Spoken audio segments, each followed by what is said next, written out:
You're listening to From the Pink Seats podcast of the State of Louisville Podcast Network. Now, here's your hosts, Jacob Lane, Matt McGavin, and Vince LoCoco. Welcome into From the Pink Seats podcast. Jacob Lane, Vince LoCoco, no Matt McGavick tonight, but we have got more Louisville football to talk about as we are inching closer and closer. It is on my calendar in the refrigerator, and that's like my Bible, right? For all of my husbands who need a calendar to keep them straight. I know you fellas know what I'm talking about, making that calendar up to date. I was just itching to get September 1st on there. It's now on the calendar. So, ladies and gentlemen, it is football season. Vince, how are you, buddy? I came home from golf, I think, and my football calendar was handwritten on a notebook sheet of paper by Emerson. She had the whole thing written out, ready to go. Home games were like highlighted with like a heart or something like that. Yeah. I guess she's excited for those. I mean, as she should be, with new head coach, exciting football, new beer, very exciting. So that's right. That's right. And then you got Malik balling in the NFL. These are just a number of things we're going to get into tonight on the podcast. Who had Pat McAfee becoming Malik Cunningham's hype man? I mean, what a 2023, man. It just continues to be all about the football. But we've got a special guest. We are not alone tonight. As I mentioned, no Matt McGavick. So Vince and I are holding things down here on From the Pink Seats podcast, but we're joined by our good friend whose voice you have heard on the show before. You have to go back in time a little bit. And John, I don't know if you remember this, but years ago, we did these things called the Freakies, and it was our version of the Dundies here on From the Pink Seats podcast. And John filled in and did a great job of one of our award presenters. That is John Powell, a.k.a. Cardinal Strong. You know him from the 100-day countdown on Card Chronicle. And now the critically acclaimed best football series competing with Vince's game notes. The 2-minute series there on Card Chronicle. Fantastic work. John, welcome into From the Pink Seats podcast for the first time. How are you, my friend? Hey, doing well. Appreciate it. Thanks for having me. Glad to finally jump in and be a part of something that I've been listening to for 100 plus episodes now, right, guys? You're over the 100. We are over the 100. We thank you for that. One of like 5 listeners. Cool to hear. Man. I know, right? Like it's like my mom, Vince, your dad, all of J-Town, and then Yes, John. yeah. So it's great that we can finally get you on the show. This is definitely one we've tried to plan in the past, but here we are now, and it comes at a perfect time, John, because football is just like right around the corner. But what was today? Like, I know we're 14, 15 days out. Who was the player today? What was the number? Give me a little bit of the rundown just for the folks who are maybe a couple days behind on the countdown. Yeah, no, you picked a good day to pull me in. It's day 16. For those who aren't familiar, there's a little guy named Johnny U who's got his number retired, number 16. So the coverage today was actually one of the Cardinal classics, if you will. We hit on Johnny U and what he's done for the university here on day 16. And if you don't mind, I'm going to nerd out for 1 second. Go for it. The day is, are you familiar with like golden birthdays where it's like you turn 13 on the 13th or like you turn 30 on the 30th? Yes, yeah. Uh-huh. So today's the 16 on the 16th. And it doesn't happen every year. It only happens in special occasions because you got to think it's got to be under 30 days at all for it to have an opportunity, right? And then just the way we're going in the opposite directions, right? The numbers on the calendar are going up and we're going down. So it's like you're going Ghostbusters, right? You're trying to cross the streams at the same time here. But no, it's a cool day for those who nerd out about that kind of stuff. So I think everybody, I mean, even the guys in the locker room nerd out about those articles, to be honest with you, especially the tweet. I was always intrigued to find which tweet you pulled. I'm like, man, what am I going to tweet? Hold on. That's like a thought process that went through my head yearly. Vince is the only one on our show to ever be featured in the Cardinal Countdown. We have, unfortunately, I never got the call from Bobby or from Sat to come on and put the jersey, and Lord have no Matt, man. I don't think we could find a helmet big enough to fit his head. But Vince was in the countdown, that mugshot of Vince that's like full neck beard. Right. His head is like in the shirt, like to where there is no neck. But do you remember seeing yourself for the first time in that countdown, Vince? Like, I mean, I know you just. I thought it was cool as shit. And I mean, you sit there and you're like, man, what is he going to write about a walk-on, like 4-string linebacker? It's always, so respectful. So, I mean, it's cool to read. It's cool to see how much you care about just every single player on the roster. And I mean, shit, me and my dad would text every time, like, oh, day 38 or day 52, whichever number I was that year. I mean, every single time. And I mean, everybody loves it. It's a walk-on's dream to have an article written about them. Oh, John. yeah, for sure. You get one a year. You get one a year, and this is the guy. Yeah. Oh, that's awesome, man. I appreciate that. And I got a little crap for some people this year. They said I was mailing it in a little bit because I'm doing the card version of the countdown rather than the full-blown articles, but I may be saving my marriage in the process of doing that. I always wondered, how you would publish 100 articles in 100 days. And we don't need to know how the sausage is made, but you must know. And I know you have probably ran into people in the grocery store or talked to people at your work or friends who are like, man, this is incredible content. But it truly is something that the time investment, I think every fan kind of understand what goes into it, but every fan loves it. I mean, it really is a tradition that has become a part of leading up to the beginning of the season. It's really cool, man. You found your niche. Congratulations. I appreciate it. I mean, I think Mike over at Card Chronicle jokes all the time about being internet old and like, hey, eventually like your time runs out and it's like you're not relevant anymore, that kind of thing. And so yeah, to find a little spot that seems to bring some joy each day, whether you actually click on the thing or not. Like you said, there's a lot of people that know, like, oh, I know today's 57 days until we start this thing, right? Just because I see it. And that's the best part is I know football season is right there. It's right. I can like taste it. As soon as I start seeing the countdown, I'm like, oh yeah. Like, here we go. I know Jacob's about to start texting me like 6 times a day about XYZ plan we're probably not going to do. We might do. And, we're going to start freaking going. And it just gets my juices flowing every time. Whenever U of L gets eliminated from March Madness, I take like 2 weeks off and then I just like jump in and start trying to get a head start on it about a month and a half or so in advance. Unfortunately, I've got a pretty early head start these last few years. Not a lot going on in March. Get that whole, you can get everything written, all 100 days written before the beginning of football season with the amount of time basketball gives you.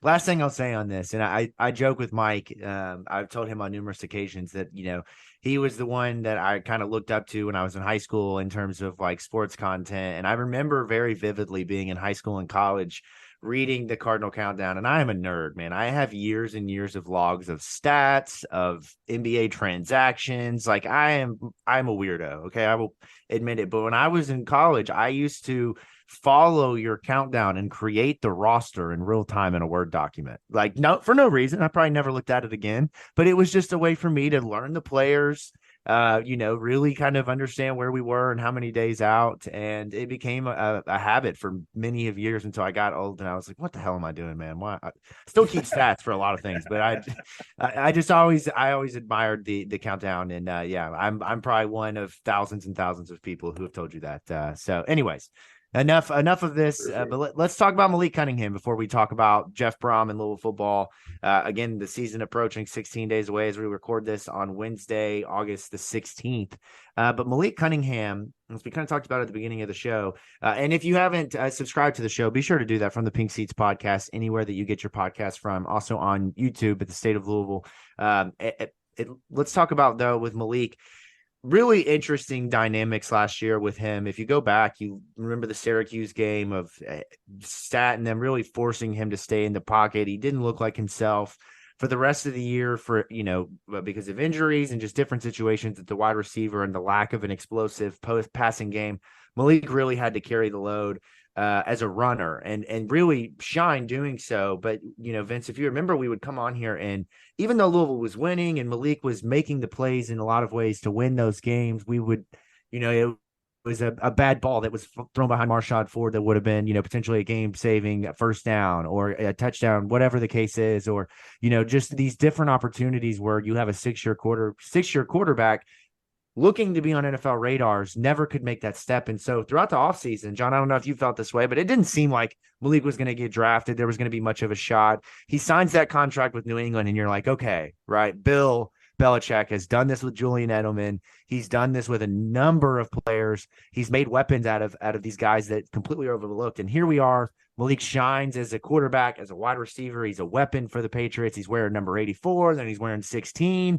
It's just really cool situation. So for you guys, what's it like? Has it been weird, like surreal, Vince? I can start with you since you know Malik, watching him play for the Patriots. I mean, I know you're not surprised, but it's just still got to be cool to see him ball like this so early in the preseason.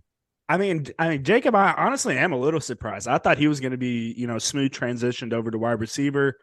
It seemed like, in my opinion, as long as Malik could catch the ball, like we all know, he can make noise with the ball in his hands. So it's kind of, how are you going to get him the ball at that point?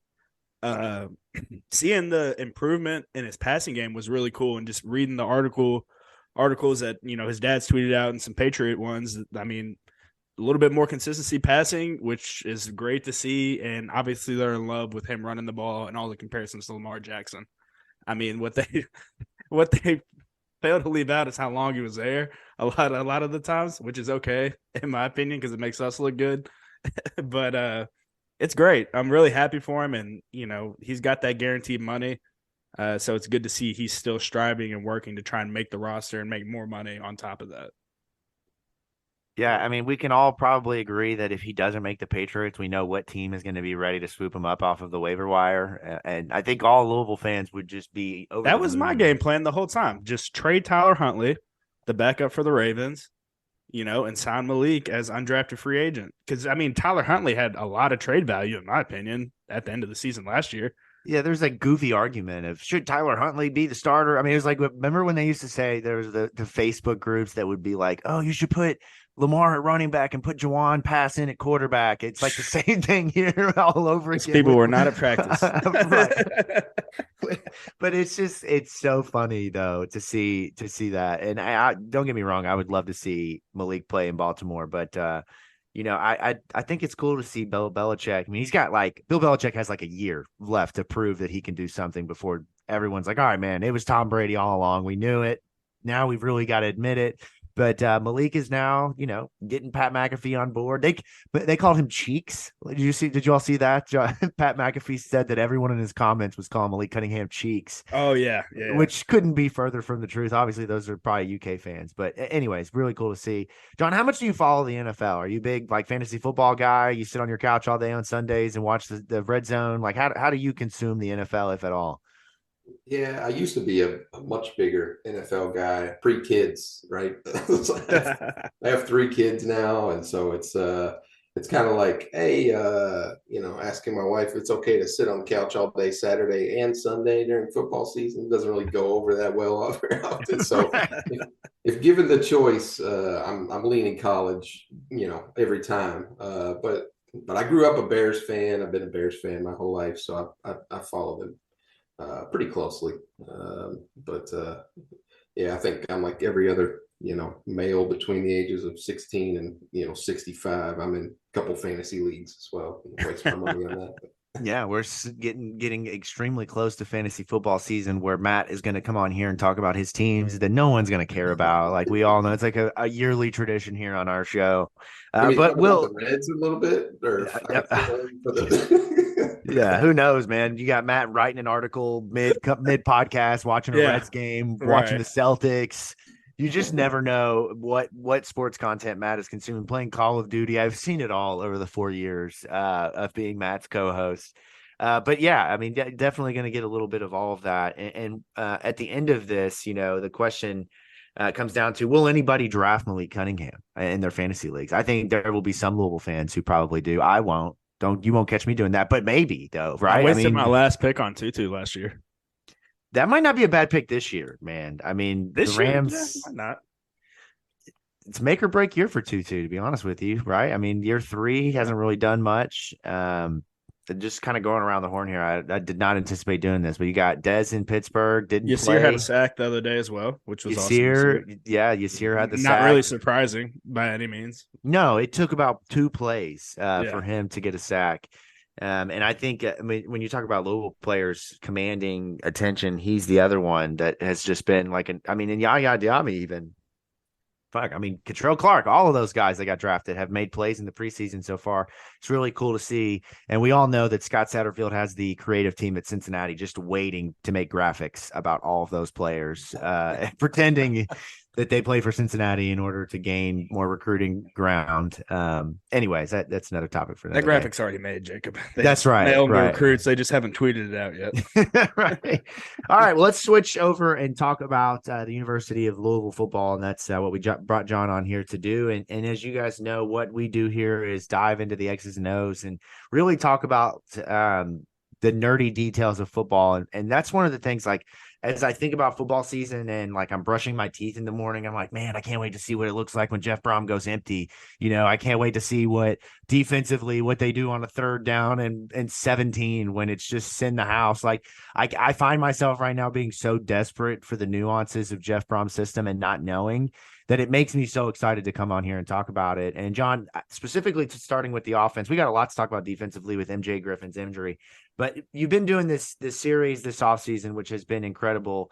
Again, rivaling that of Vincent Lococo's Vince's Game Notes, which I still It's better. believe It's in. better. Yeah. You can just admit it. But you dove into a lot of concepts, and when we talked about Jeff Brohm the last couple of weeks, we've talked about his tendencies at Purdue and how he really really leaned into the passing offense, which of course is his specialty. But we talk about Jeff Brohm back to Western Kentucky and that run game and what they can do. And so I want to start with that. What did you find when you went through your series of plays and when you are diving into the offense from the run game perspective that stood out to you? Was there anything that you saw that you say, okay, he can work with the run? Like, he didn't have the backs at Purdue, but he has the backs at Louisville to do what he wants to do. Yeah, I mean, I won't bore the audience with my background story, but I'll give you a little bit of peek into the behind the curtain, if you will. So I actually went to school at Purdue, so I'm a Purdue graduate, and so I've attended quite a few Purdue football games and watched pretty much every more Purdue football than I care to admit over the last 20 years, probably. But that included the last 6 years of under Brohm, right? And so watching a lot of that football, and not only as a Louisville fan observing what Brohm was doing, but as an alumni as well. So in reviewing that, going back and kind of rewatching some of the stuff that I'd already seen, I mean, I think his ability to utilize a running back is a little undervalued. I mean, I think we saw last year what he was able to do with Maccabee and some other guys previously, and it's not like rocket science to say like hey, if you just start trying to threaten people over and over and over again with the passing game, eventually you're going to get people creeping back off the line a little bit, playing a little bit safer, and then it just opens up holes. It gives opportunities for a back to make plays, whether they're all conference level back or a walk-on, and so I think coming into this year, there's going to be plenty of opportunities for a talented guy like Jordan and Turner and Isaac and all the rest of the guys back there to really take advantage of some of the opportunities of defenses, relying heavily on, what's Brown going to do with the fake flea flickers, and I'm got to, get a bunch of safeties out here, guys playing nickel at, and next thing you know, we got, we're picking up 8-9 yards pretty easily off the ground game. So. Do you think there could be a situation where Jeff may rely a little bit more heavy on Jawar and Maurice and Isaac in that run game because he knows he has that stable of guys, and he could get that easy 6 to 8, and then figure it out after that. Second and 4 is a lot easier to work with than 2nd and 8, 9, 10. Yeah, and I mean, I think you guys have even talked about it on here as well, but I mean, there was definitely times where it was like he was being a little stubborn with the passing game, right? Where it was like, all right, man, this is textbook run scenario, right? Like you give the man the ball up the middle, or, even run him out on the edge or whatever. And it's like, nah, I think I'll drop back, and so I'm hoping he understands what he has back there. And look, this is my opinion, but what he's saying and what the staff's saying, I mean, it seems like they're pretty impressed with what they've got in the room. And so I hope he's a little bit more reliant upon those guys to actually make plays and help the offense move versus just like, okay, let me give these guys a run every once in a while and appease them to some degree, and then let me get back to throwing 12 straight times in a row. So watching all that Purdue football over the years, and specifically the past however many years with Coach Brohm, he loves to utilize the tight end. For us at Louisville, we just lost Marshawn, and this has been a big topic for us on the show is who's going to be that tight end, who's going to be that guy. And John, I was wondering if you had any suggestions or names or guys to throw out there, or, maybe you have a transfer portal guy we can swing over here. No, I'm right there with you guys. I mean, I don't know. I watched the spring game just like you did. I saw what they were doing with Lifson, right, which is encouraging. Like, it's one of those where, it's a little bit like the Brohm offense where it's just like, and I cover a little bit in some of the 2-minute plays things, but it's like, look, we're scheming up some stuff that if you can catch a football, I'm going to give you space to catch a football, right? And so even if you're not, a stud, you don't have to be Travis Kelce. I'm just going to give you some space here, make a catch, turn upfield, and don't fumble, right? We're going to try to pick up. It's a good thing Isaac Martin graduated last year. Man, catching strays on a Wednesday out here. I mean, he knows. He knows what it is. I mean, he's a bruiser of a guy. We talk about it all the time. You can't catch, you can't run. It's all right. But I like. I think Lifson's fine. I was kind of sneaky on Kariski, I think it is. I hope I'm not pronouncing that right. But he was recruited by Purdue as well back in the day, and so that's something to, I guess, kind of keep an eye on as the season develops. I don't know much about Gatewood, just other than what I've heard coming out of like fall camp and stuff like that. He's the one that's interesting to me.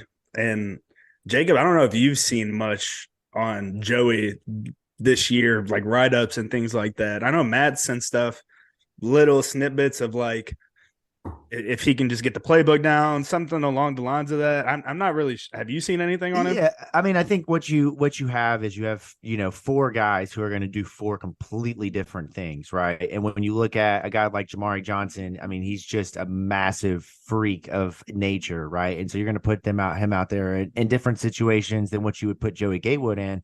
But with Joey Gatewood, right, he's an athlete. He played wide receiver.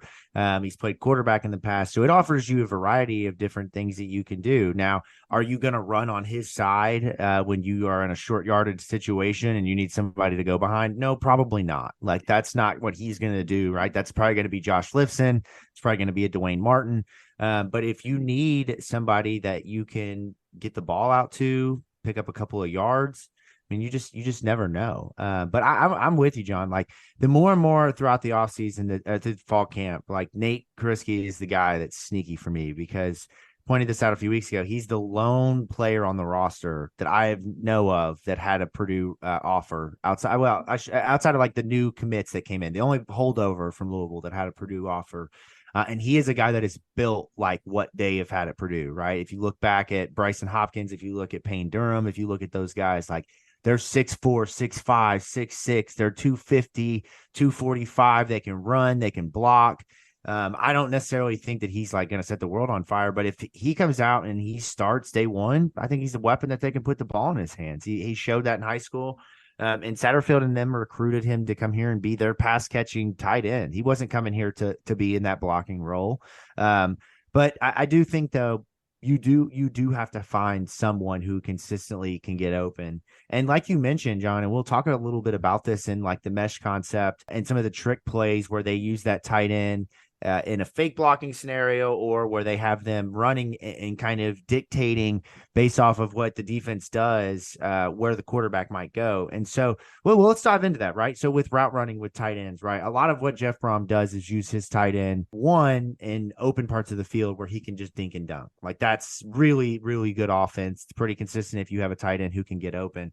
But he also does a variety of other things. What did you find in terms of the route concepts in some of these where he's utilizing the tight ends as a way to scheme open other guys? Did you see any of that? Because it's kind of one of those things that they talked about him being really good at, especially when he has a quarterback who can read the field.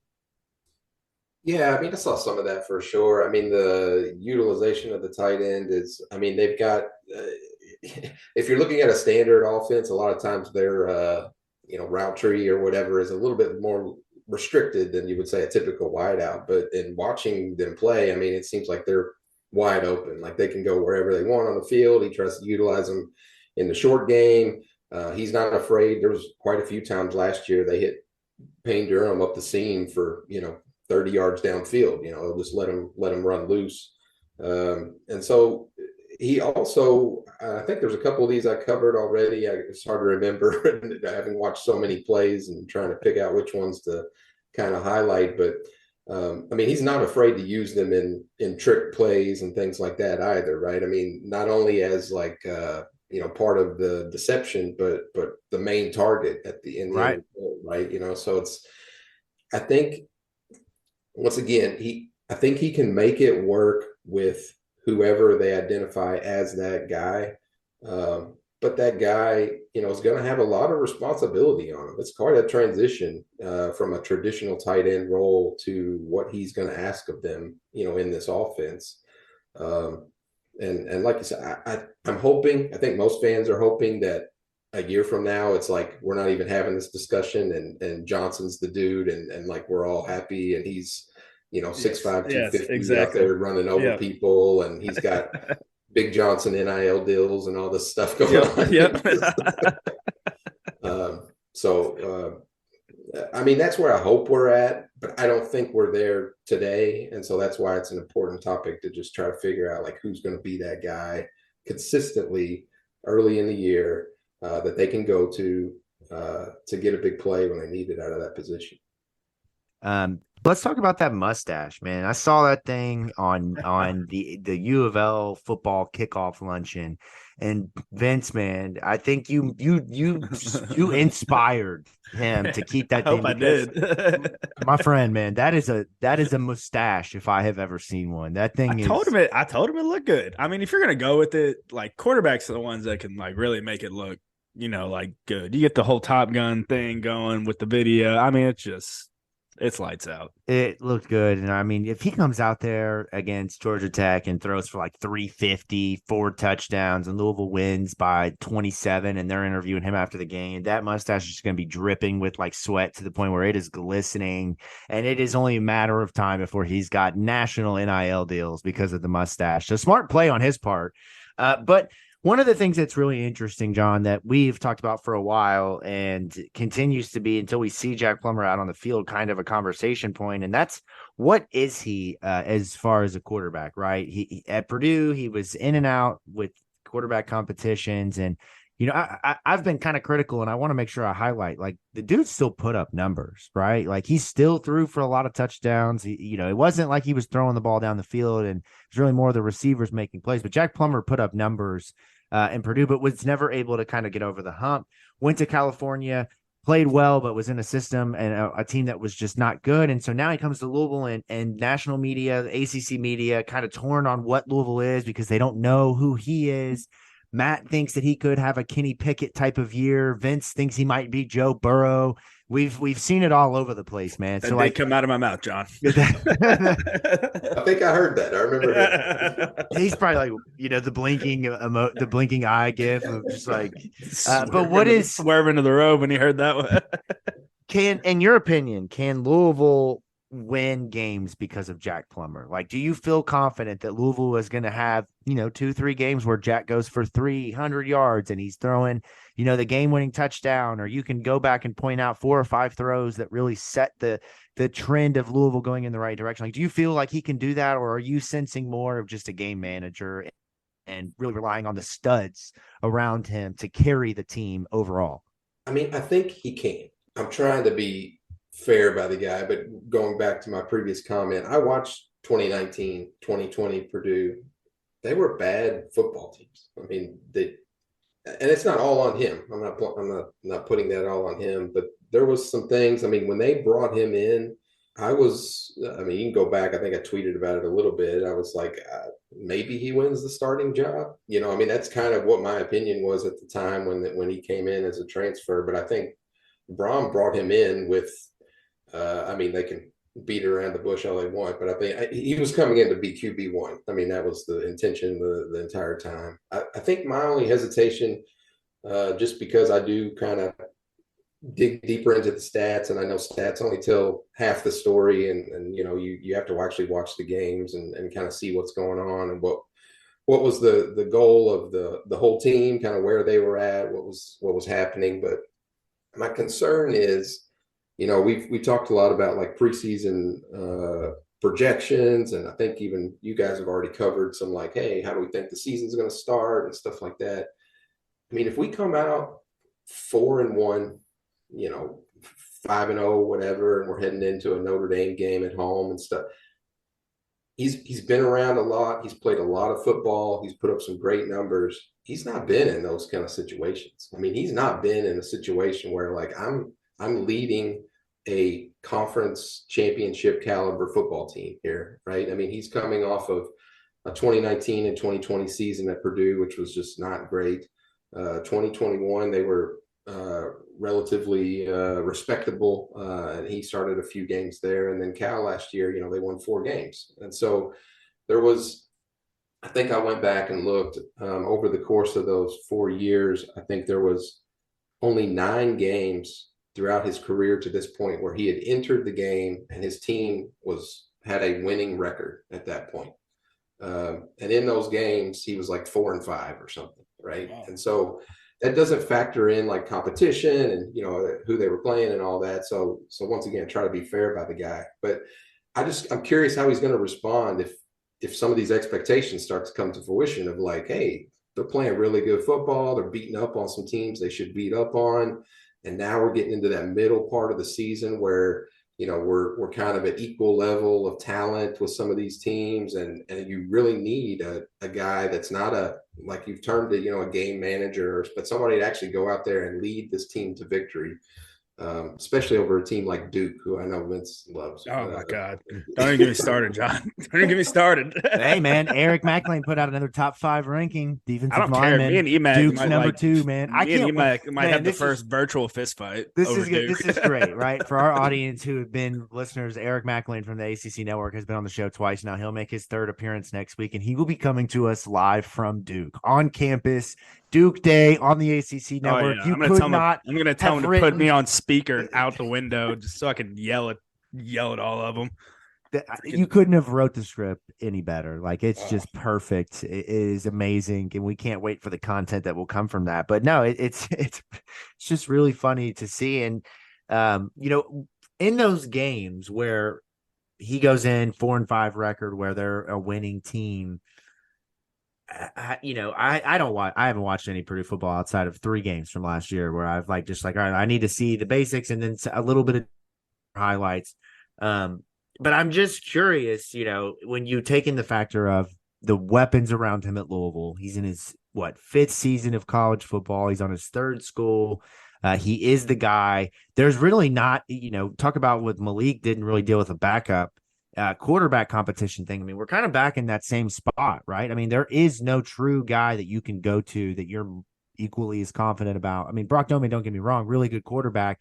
Really happy if he goes in, you feel like you can win, but he's not somebody that's going to push for starting role this season. And even Pierce Clarkson, it's a guy that needs some time. So you just wonder, right? Does all of this factor into this storm, that's perfect storm for Jack to capture lightning in a bottle and have this breakout senior season? And when you look at him from a stature standpoint, from a skill set standpoint, I mean, he's got the tools to be an NFL guy, but we need to see some of that deep ball, being able to hit guys down the middle, being able to just unleash it and make the throw. And that's what we're all waiting to see, right? So perfect segue into the mesh concept. And I want to talk about this, right? Explain the mesh concept. The mesh concept for Louisville fans has been in the past talking more about like the mesh point and a handoff, not really the mesh concept in a route tree. What is the mesh concept, and what does that mean for Jack Plummer as a quarterback when looking for Jamari Thrash, Amari Huggins, Bruce, Kevin Coleman, Chris Bell, all these weapons that are now at his disposal? Yeah, I mean, the simplified version, I mean, Vince could probably tell you play calls that actually involve it. I'm not going to go to that level, but I mean, the simplified version is, look, we're trying to get to receivers or a tight end or whatever, crossing the field in a similar area where, we've seen it numerous times. You can get maybe a little rub on one guy in the middle, or you get a bump on him, incidentally, of course, not on purpose. No, never, never. Not setting picks here, right? No. Yeah. But the goal is to try to get the defense confused, to say like, all right, we got, two guys in the same area. They're going opposite directions. Where am I going? Which way am I trying to cover? Right. And ideally your quarterback can sit back there and watch one of the outside backers, or if it's a corner or a nickel or whoever, and very quickly make a determination of like, okay, this dude's going to be open in about, 2 seconds. And I'm going to get ready to throw him the ball before the play even, opens up. So, I mean, ideally, I saw it a good amount. I mean, Brohm uses it quite a bit, even when he doesn't use it in the play, right? Which is helpful, which is always like, it's the, playing checkers instead of chess kind of thing, right? Well, you'll see some of that mesh, pretty close up to the line of scrimmage. And he's like, oh, never mind, I'm going to throw it 25 yards downfield to Charlie Jones, or whatever. So it's like, you're trying to set the defense up to think they know what's going to happen repeatedly and over and over, but then take advantage of those play calls to utilize somebody else on the field. I'd say my favorite thing about the mesh concept, and Jacob, we did have it in Satterfield's offense.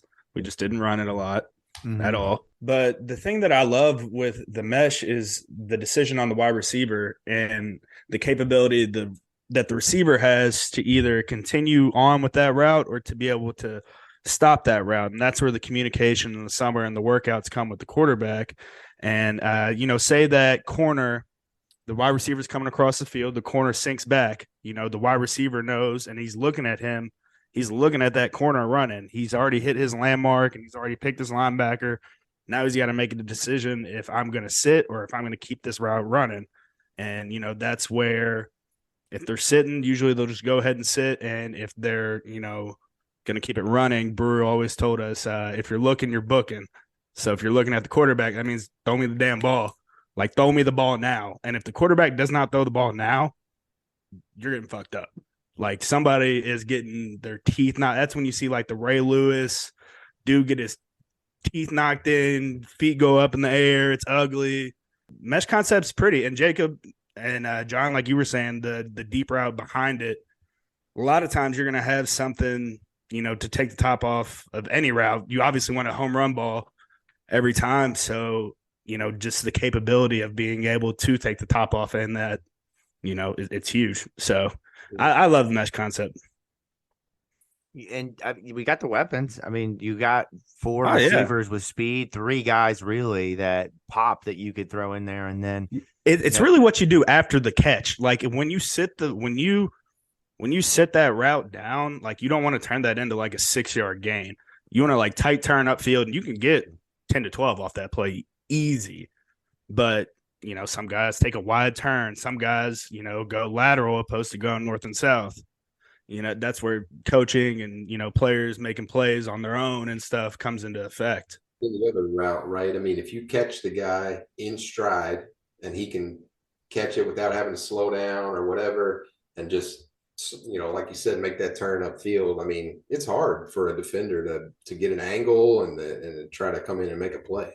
Oh yeah, that dude's going full speed, and I mean, you got to think you're a DB. You're not stationary, but you're not moving at full speed by any means, especially at DB or corner. You're kind of you're getting to your landmark and your depth, but you're letting the play develop in front of you so you can react and make a play off of it. So, I mean, if we get it, like you said, John, boom, boom, real quick, right out to him on the run like that, yeah, it's going to be hard for that corner, defensive back, outside linebacker, whoever, to make, the change of direction to go make that play. That's why, you probably see a safety make the play at 10 to 12 if he does make that tight turn to get upfield. The thing about Jeff Brohm is there's just so much unique creation and so many unique twists to different play calls, and so many just from a quarterback, first of all, but from just a football offensive savant. I mean, you're talking about, again, the weapons, the quarterback, it's all there for Louisville this year. And really interesting, Brian Brohm in a media availability yesterday talked about how Jack Plummer is like correcting the coaches, and like in terms of like the football expertise and the football knowledge and the understanding of the offense, like This is a guy that's been in it. Now it's really trying to combine that experience with the weapons and the skill level and growth overall. And there's a lot to be excited about.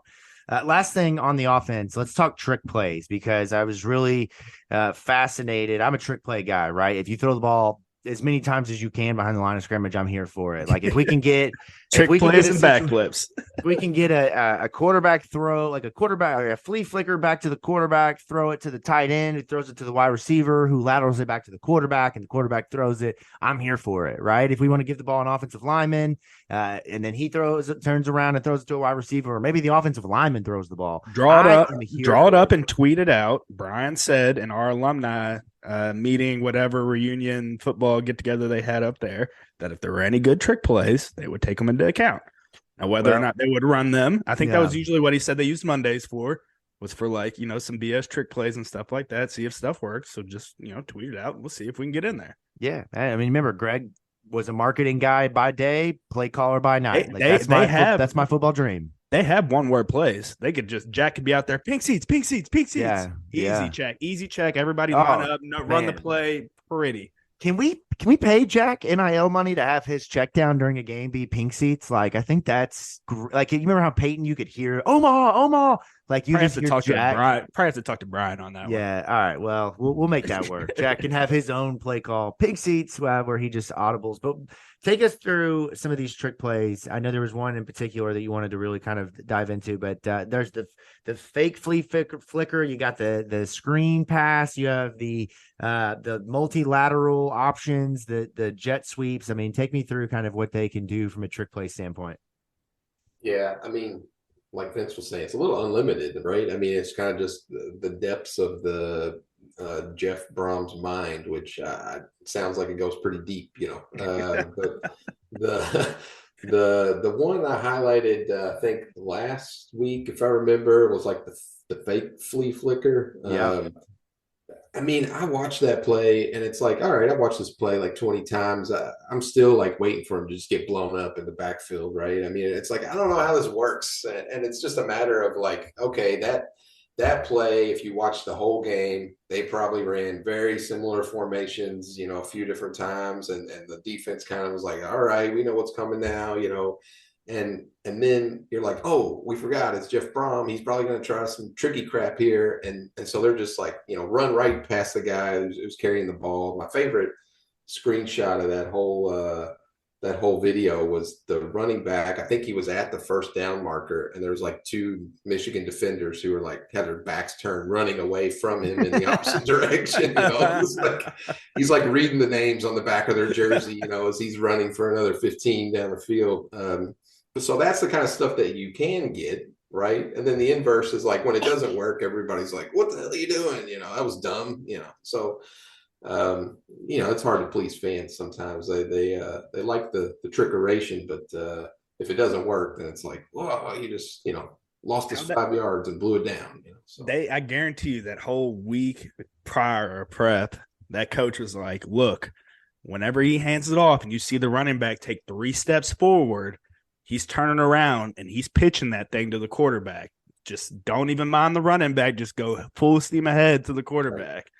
And Jeff probably threw that damn wrinkle in there. And I mean, that's the beauty of college football. That's what makes it so – that's what is so awesome about having a guy like Jeff Brohm on staff, is like the little nuances like that. That's what we didn't get under Coach Satterfield. It was all – year one was awesome because it was all new.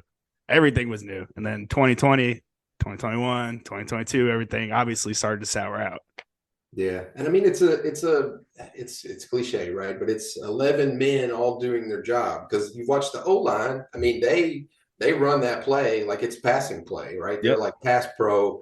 And then when he stops, like he's going to pitch it. I mean, it's very, very easy for them to like look downfield and like, hey, I can kind of sneak out here, maybe try to get a block. Oh, it's so tempting, John. It's so tempting.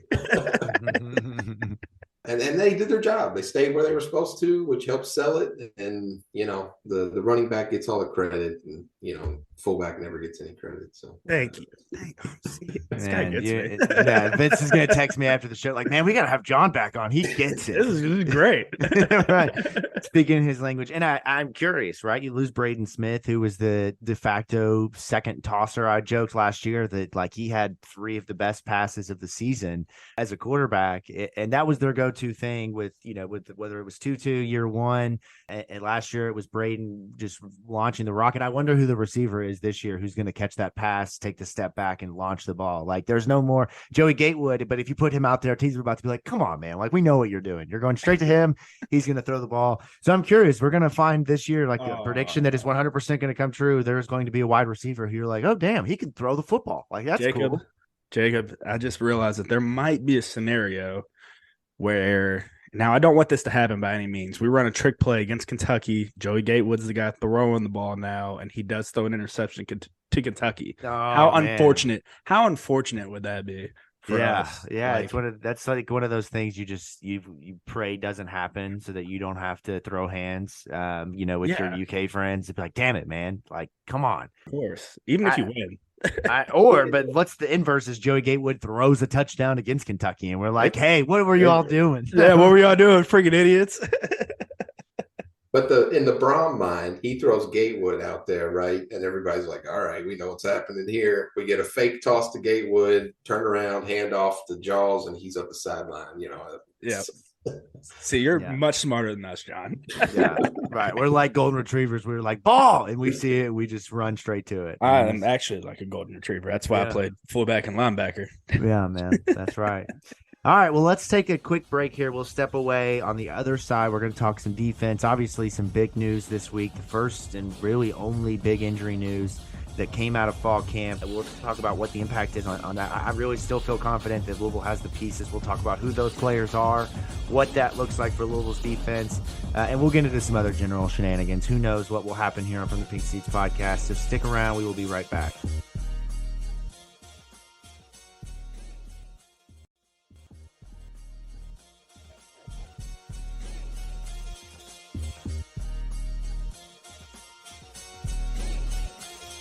We're back on the other side from the Pink Seats podcast. If you want to interact with us, do so online, Twitter at Pink Seats Pod, at the State of Lou. And of course, you can subscribe to the show anywhere you get your shows from.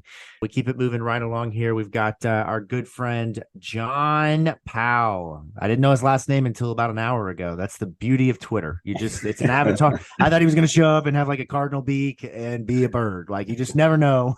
You should have showed up in like a luchador mask or like something, whatever like your profile, like Twitter the big avatar, DJ head, mask. Yeah, man, it would have been incredible. Been like, oh shit, he literally is his picture. Sorry to disappoint him, a real person. It's good to know you're not AI, at least. ChatGPT's been writing these damn things for 12 years. Oh, there it is.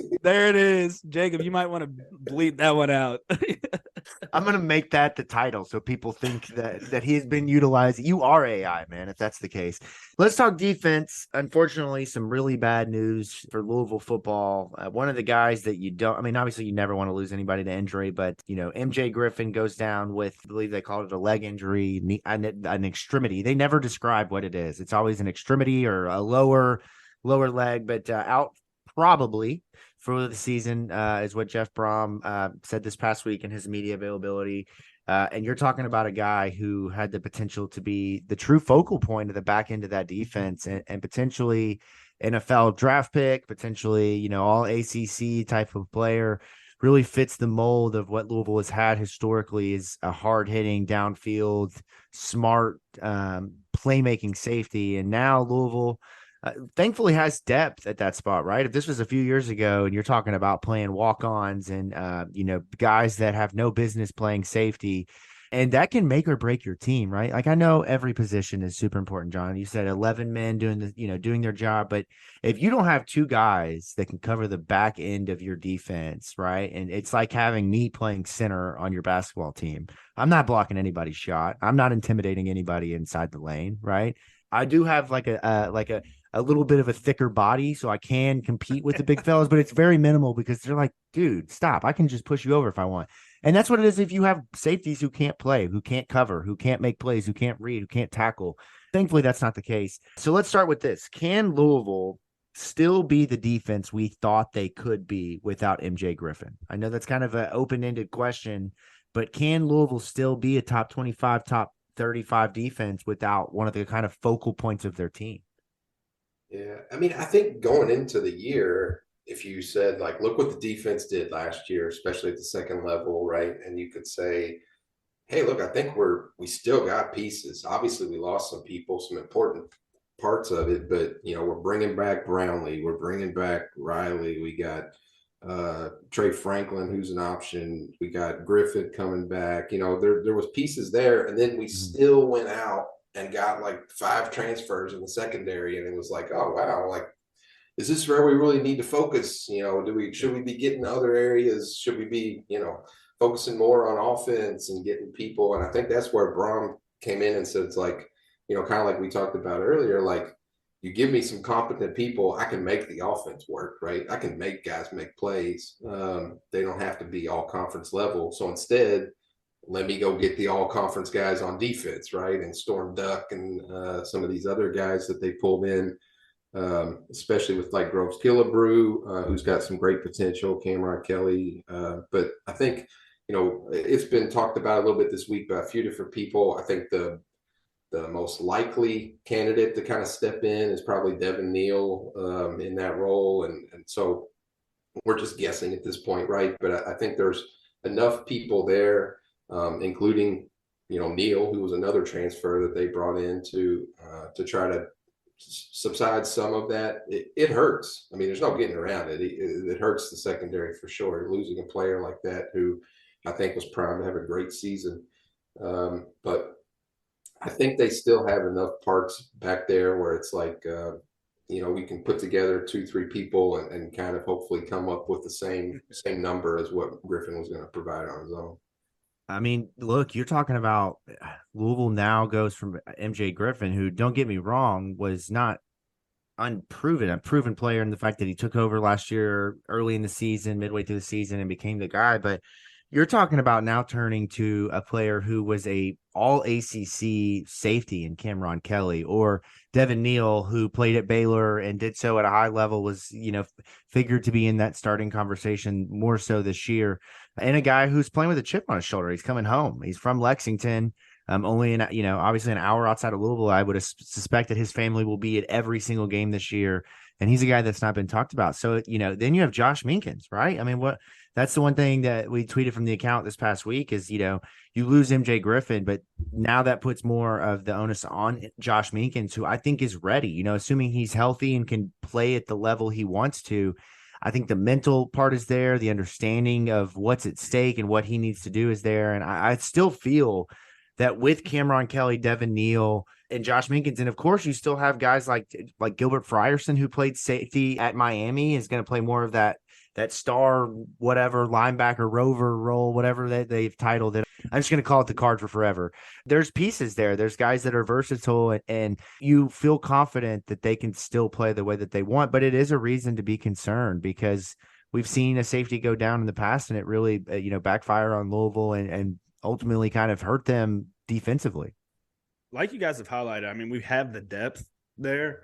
The big thing for me is MJ was definitely going to be a vocal piece. Like, you need very vocal safety to communicate everything, not just to your DBs, but to your linebackers as well. Having a little bit more of that, relying on Josh Minkins now, you're going to have him step up in that role and kind of play more of a captain of the defense, captain of the back end. And I'm only saying that because I don't know or nor have I seen these other guys play yet.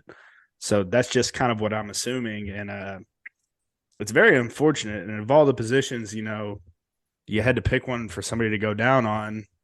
I guess, having safety depth was extremely nice in this instance, like you said, Jacob, like 2 or 3 years ago, like we're in an oh shit situation where we're probably moving Rajay or Jack Fago back to safety. Right, exactly. And that's not like you can't afford another injury now. Yeah, Like you no. can't have I Josh thought Meekins go down. You can't have Devin Neal go. You need everyone healthy. Or else, like, you know what plagued Louisville during your era of coaching was you guys had 2 safeties, but you didn't have 4 safeties. Yeah, You didn't have exactly. 5 safeties. Yeah. You only had 2. And if they went down, you're like, well, is there anybody in the stands that can play safety? Like, is there anybody Yeah. that, like, out on their flag football team has been good at controlling the middle of the field? And that's still on the table here. You don't want to have any more injuries because that's where you find yourself. But Louisville still has depth to where Josh Meekins can come out. You know, you have, and it's not like you're sacrificing quality or, you know, talents. Like the drop off isn't as steep as it has been. I'm totally confident with rolling out Devin Neal and Josh Meekins or Devin Neal and Cameron Kelly. And that's what's so exciting about this. Like this just hasn't existed in some of these key pieces. But another reason I feel confident the secondary is not like in this oh shit moment is because the front 4. So I feel like, John, do you think that's a strength of Louisville is like you can say to Ashton, to Mason Reiger, to Popeye Williams, to Stephen Herron, to Destel, Jermaine Lole, Ramon Purrier, just go get the quarterback and you guys are going to help this defense out tremendously.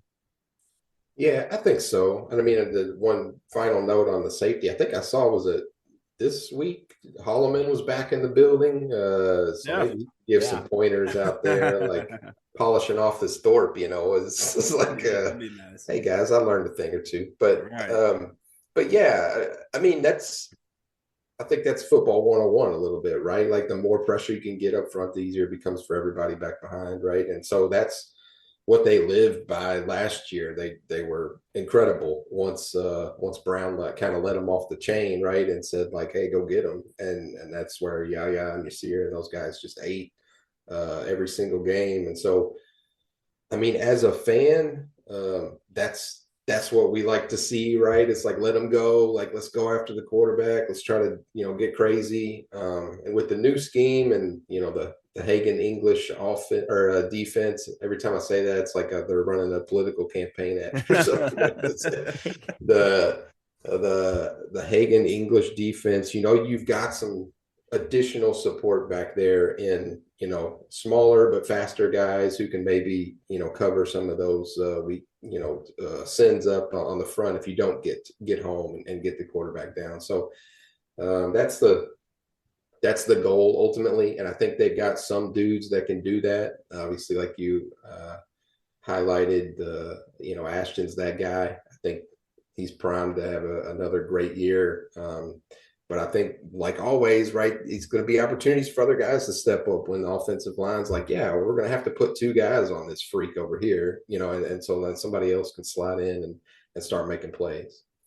Yeah, and I mean, that pass rush has so much in terms of depth. I mean, even more so than the secondary. I mean, we've talked about the front 4 being some form of Ashton, Stephen Herron, Destel, Jared Dawson, Jermaine Lole, Ramon Purrier, whatever, right? But then we haven't even factored in Adonijah Green, who at one point was Louisville's highest rated commit in their 2023 Flyville class. And then not even talking about TJ Capers, right? This is like unprecedented territory for Louisville football to welcome in a 5-star reclassification who does it the right way, damn it. Yeah, so bullshit. TJ Capers isn't running anywhere because he can't play defensive tackle, right? He's not leaving because he's not a linebacker or getting carries at running back. Take notes, reclassifiers. TJ Capers is how you handle your business. I'm predicting 2 sacks from Capers this year. 2 sacks. Well, it's an interesting conversation. We haven't talked about this. Do you burn the red shirt on him? Like, is he talented enough where you're like, I'll play him 5 games. I don't care, right? Players don't stay long enough anymore for you to really worry about that extra year. You know, they hit the portal more times than not. If I'm Jeff Brohm, I'm like, dude, I'm going to play him on special teams. I'm going to play him out there on 3rd down. I'm going to get him on the field if he's healthy. Yeah, I mean, you might as well. It's not like quarterback where a guy like Pierce comes in and, you know, it's clear he needs to bulk up on some weight and things like that. Like TJ, although I'm sure he has a lot of high school baby fat and stuff still left on him, because, I mean, shoot, he's probably fresh 17, right? I mean, is he 17 or even 18? I forget how old I was. I don't even know how old the kid is, but he looks stout and he looks built and he looks like he, you know, obviously after summer workouts and stuff would be able to hold his own in a game and stuff. And he'll be in all those developmental lifts and stuff like that on Fridays with all the rest of those freshmen. Halfway through the season, he won't even look like TJ Capers that just showed up on campus.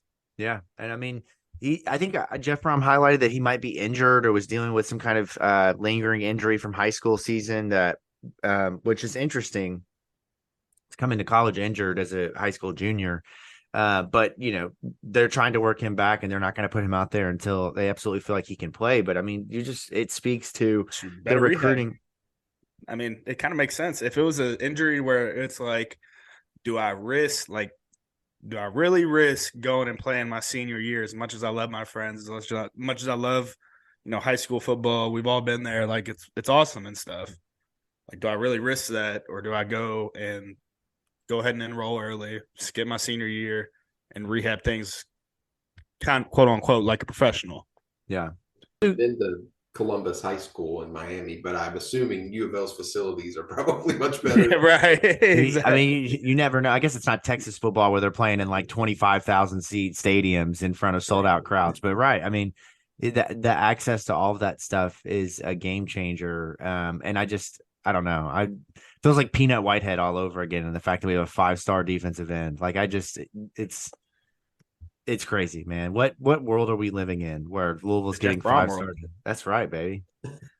That's right. It's the Brahmin wealth of Kentucky, as they say. I've heard some people call it that.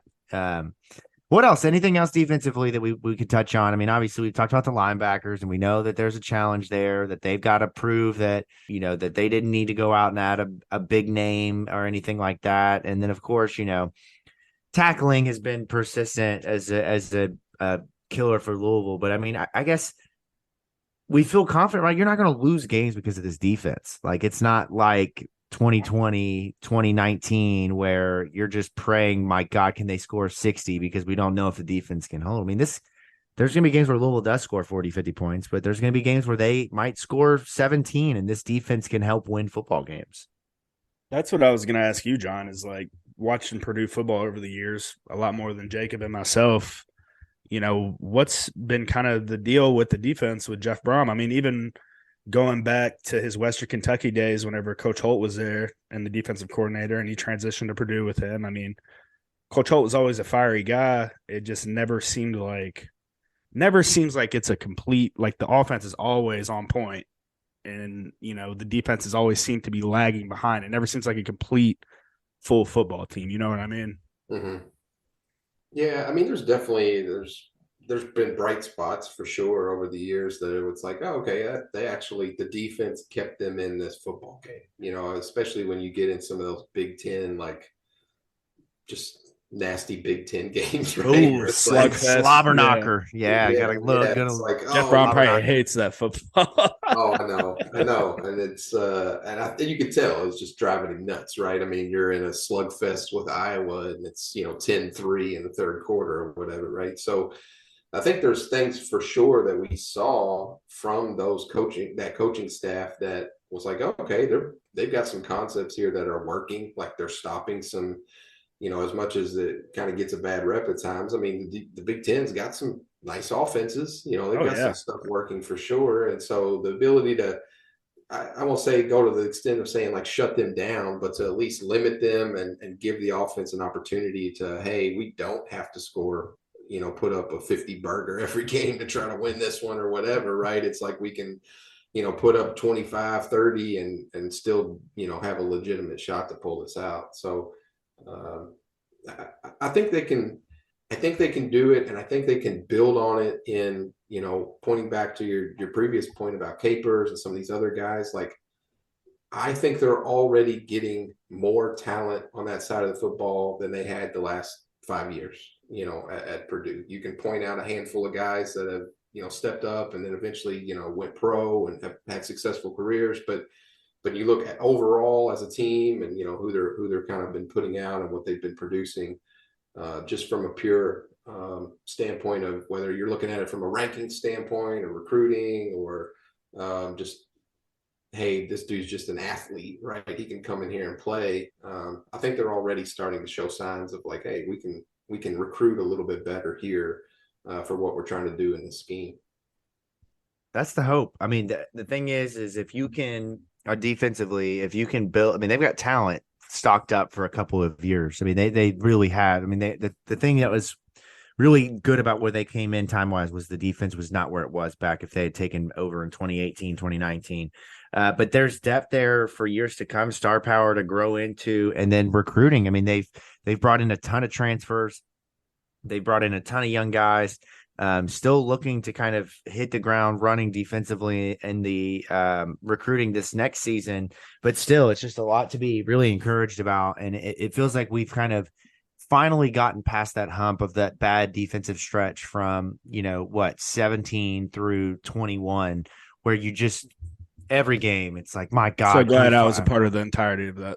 Yeah, so maybe it was you, man. I mean, I don't know. That's a common denominator across both eras is you, but I feel confident in your football knowledge that you weren't out there putting safeties on islands. I think you do better than that calling plays. Judging this video, I'm sure you saw it too on Twitter today of Zay Flowers and what he did to the NFL defender. Like, the fuck was B Brown thinking doing that to Josh? Like, golly, man, like it's just stupid. It goes to the yearly tradition, the annual tradition, the not so coveted tradition of Louisville players just being completely destroyed on NFL draft tapes. Like, you could go back for years of NFL drafts and there's a Louisville guy somewhere doing something stupid. Like, it's just, that's what it is. It always has been. So it's a curse until we can break that and have Louisville. I mean, Lamar Jackson, I guess, was the curse breaker, but here we are. You could be that guy that gets jumped over. Who's that guy? The Syracuse guy. I don't know. Could you imagine being him? Do you have that picture framed in your house? I wish. I mean, he doesn't, but I wish. That's what I was asking. If you're him, do you have that picture framed in your house of you getting hurdled by one of the best football players to ever touch the field? I mean, anytime he Googles his name, that's the first thing that comes up. And I assume he's not playing professional football anymore. He might be. I don't know. That might be unfair of me. So his employer was like, oh, who's this guy? What happened to him? What's his career? Boom. He got hurdled. Can we hire him? I don't know. Like, that's the kind of life this poor fella is living now. Point being, though, it's just defensively, it just seems like we've turned the page, moved forward, and there's a lot to be excited about. Last question, not offense or defense related, but it's more of a Purdue question, John. One of the things that has not been talked about this offseason, the narrative that has been controlled the most, and maybe it's just no media people care enough to ask, special teams. We don't know who the punter is going to be. We don't know who the kicker is going to be. I mean, you assume Brock Travelstead is going to handle maybe both of those. I don't know. What can we glean from Jeff Brohm from a special team standpoint at Purdue? Like, were they consistent kicking the football? Were they just shitty? Like, what did that look like? I feel like that's the one thing that we don't know about that could be like a sneaky cost us a game or two because we can't, kick a field goal or – you have this situation with Logan Lupo where the ball's going through the end zone 3 times in one game. Fuck that. I got to bring up old stuff. I know more Logan Lupo, man. Catch it straight. No, we didn't coordinate this, right? I had a note about special teams because it's a concern. I mean, for me, right? I mean, it's an area where we gloss over and we don't really talk about it that much. And we got Bassett leaving to go out to Primetime City and then Turner leaving to go back home. And it's like, oh, yeah, I mean, in general, right? Once again, looking back, stat nerding it up, you look at like, hey, what's the leading scorer for U of L history, right? And you see like a bunch of kickers on the list, right? Because it's like they're pretty important in putting points on the board. Like they have to make field goals. There's going to be a lot of times where we can't get in the end zone and we got to get points. We can't come away with nothing, right? And so not having that kind of ironed down going into the season is a concern for me for sure. And on the flip side, like we're talking about with Brohm taking a lot of chances and doing trick plays and, this and that, like you run into a decent amount of 3 and outs sometimes too, right? Like where it's like, hey, we tried to run something, didn't really work. Try to get it back on a second down run, not so much, and then we airmailed something on 3rd down, and now we're off the field again, right? And so it's like if we can not have a situation where we've got a punter back there that's consistently, putting the ball where it needs to be, getting the hang time we need, murdering it inside the 20, it's going to be a problem. And it's one of those things where it's, nobody wants to talk about it until it's staring you in the face, like you brought up from seasons past. It's like, hey, what's going on here? And so I'm concerned. Look, it's one of those things that can very easily, like in the first 3-4 games, be like, okay, not a problem. These dudes are handling their business, right? They've been prepped. Coach Maz has got them doing what they need to do or whatever, right? And then my guy. So, and I hope that's the case. I hope it is, but I do have concerns. I mean, we've seen it before, even with just like inconsistencies and field goal kicking and stuff like that they can come back and haunt you. And we've been spoiled. We've had some incredible specialists in no doubt, man, decade or so that I think we just continue to overlook and kind of get Creaky, take Mason, for granted for Holba, sure. Yeah. I mean, you talk about your long snappers, like you had 3 long snappers over like the course of like 14 years. Like, I mean, seriously, Grant Donovan to Colin Hoba and to Mitch Hall, the 3 of them played for, I mean, Grant played for 5 years, Colin played for 5 years, Mitch played for 6 years. So you're talking about literally, what is that? Is that 16 years of long snappers? That is insane, man. And how many bad snaps did you see out of that group? You know what I mean? That's what you got to think about. Mitch Hall did that thing with a broken finger one year. Yeah. Right.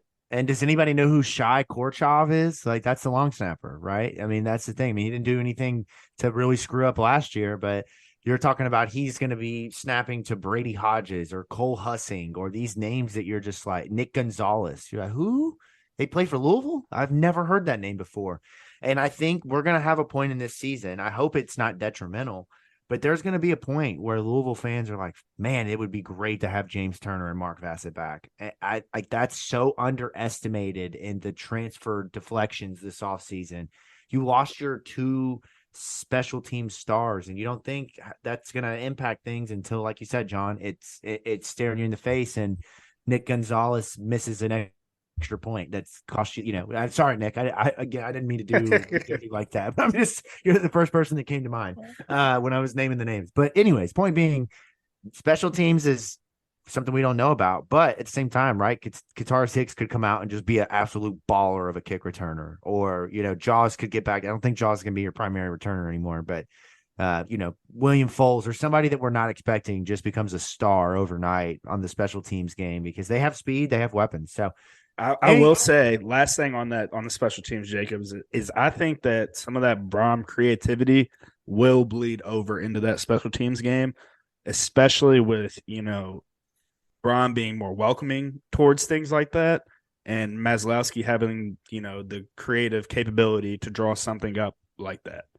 So I wouldn't be surprised if we saw some form of a trickery, double, triple, quadruple reverse on kickoff return, or, they set up a wall on punt, the old 2-2 where we slid him out. We had 10 players on the field. Nobody noticed and slid him out there, and they kicked it right to him, and he went up the sideline. I mean, I assume there will be some form of trickery on that side of the ball. And you got to think, if Brahm's like, if we miss a couple field goals, he's just like, all right, I'm just going for it on 4th down. Fuck it. I'll come throw it.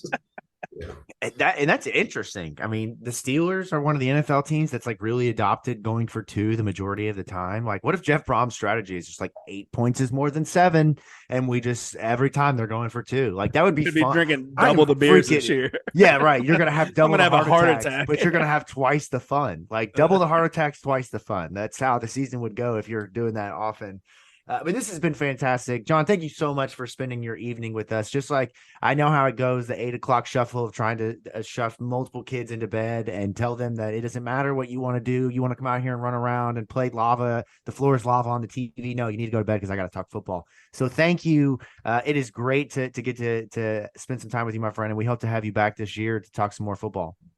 Yeah, that'd be great. I'll just say I was a little anxious coming on because I was like, man, these guys like whip through questions super fast, and they're always like, they know they're on top of their stuff. And then I remembered, like, after we started recording, that I usually listen to the podcast at like 1.2 or 1.5 speed. And so Matt, I just listened to the show the other day on 2x speed, and Matt McGavick on 2x speed is something we do not need ever in this lifetime, man. We do not need a speedy giant running around here. But no, thank you for your support, man. It's great to have people who are advocates for us and support us. And of course, We talk about the Cardinal Countdown here all the time, especially in the off season when we have nothing going on and we're just pulling topics out of hats. So we appreciate the content that you've brought. And of course, we want fans to be able to follow you. If you're not following John, where can they follow you on social media? Yeah, it's at Cardinal Strong, and then you can find the countdown, and then 2-minute play series, and then once the season gets started, I do a weekly Q&A session with the upcoming opponent each week too, all over at cardchronicle.com. Fantastic stuff. Can't thank John enough. Be sure to subscribe to the podcast anywhere that you get your shows from the Pink Seats. Do us a favor, rate us, leave us a review. We appreciate it. Even if you hate Vince, let us know. If you're a Duke fan listening, I did nothing to you. I don't care how Duke fans rate our show. Vince will literally find you and break your knee if you leave a bad review about him. If mine doesn't break getting there. Right, exactly. But again, support the show, follow us on social media, and of course, check out cardchronicle.com. We know you're probably already doing that. You don't need us to tell you that. But we will be back next week with Eric McLean of the ACC Network talking about Louisville from a national perspective. I cannot wait because the last couple of years, it feels like we've been in this little bubble where no one in the national landscape is talking about us, but finally Louisville football is back. So we will do that next week, and until then, go Cards.